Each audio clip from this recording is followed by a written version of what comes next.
Praise the lord. August 25వ తేదీ 2024. ఈరోజు దేవుడు బలపరచు వాక్యము.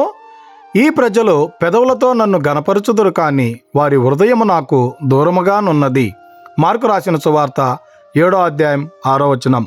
ప్రియమైనటువంటి దేవుని బిడ్డలారా, ఈ ఆదివారం దినాన దేవుని మందిరానికి బయలుదేరినటువంటి నీతో ఆ యేసుక్రీస్తు ప్రభుల వారు మాట్లాడుతూ ఉన్నాడు. ఎలాగ దేవుని మందిరానికి వెళ్ళినటువంటి నువ్వు దేవునికి ఆరాధన చేస్తున్నావు. ఏదో ఆదివారం వెళ్ళినాము కాబట్టి, ఏదో ఆరాధించాలి కాబట్టి, నలుగురు ఏదో పాడుతున్నారు కాబట్టి, ఏదో దేవుని ఆరాధిస్తున్నారు కాబట్టి నువ్వు ఆరాధిస్తున్నావా?